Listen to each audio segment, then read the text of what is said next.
learn how to graph a quadratic. Alright, so our given standard form example will be the f of x, also known as y. F of x is just a label that also means your y. So f of x equals x squared minus 4. Alright, so how we going to graph this is we're going to find our y-intercept, which is also going to be our vector or our vertex. And we're going to plunk a dot. And this is going to be a standard stretch. We don't have to do any compressions. We don't have to go down. It's only x squared. So what we're going to do is we're going to make it symmetrical on both sides. So we're going to do a -2 and a +2.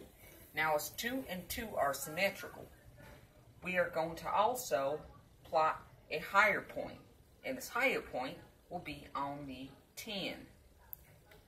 No, let's do that on the 9 actually. So there's us a 9. And we're going to mirror it on the exact same side. Oh, no, that's a little. So now we have both of our 9s, we have both of our 2s, and we have our vector. So what we're going to do is we're going to put arrows, because quadratic equations, the lines will always go to infinity. That's one thing about end behavior. X and y will always approach either positive or negative infinity. This one is a positive curve or parabola, and we're just going to graph from there. We're going to go down here, and then we're going to come up to where we mirrored our point, and there we have ourselves a nice parabola. Now we can take notes on this parabola. The x-intercepts are going to be -2 and 0, and 2 and 0.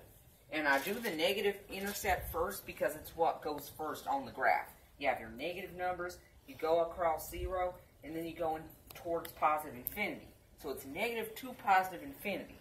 Now our y-intercept, we don't need the s because there's only one. We're going to have -4, 0, and -4. And the reason why I did this one in an awkward order is because these ones are x. Watch. When you plot an x-intercept, the y will always be 0. But when you plot a y-intercept, the x will always be 0, and your y will have an area. This is because you have 0 x values exposed when you are touching the y-axis. You are nowhere on the x-axis but at 0, 0, this origin. So we have our intercepts. Now we're going to plot our vector, also known as our vertex. And that on a simple quadratic equation, whereas the y-axis is the line of symmetry, the line of symmetry will always be the same as the y-intercept or the vector. And that will be x equals -4.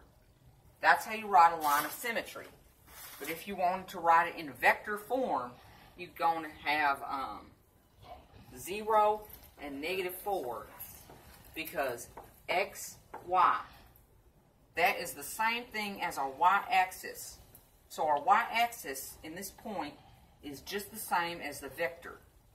And it is proved on this graph that I have graphed everything correctly, and I have plugged in my numbers so that I know my equation works.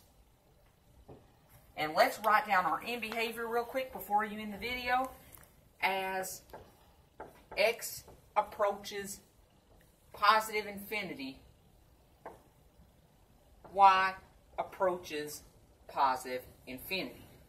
Because in a quadratic, both ends of the curve are going the same direction. But if this was a cubic function like that, as x approaches positive infinity, y will approach negative infinity. And as x approaches negative infinity, y would approach positive infinity, because they're going in separate directions. But in quadratics, they're both the same. And stop.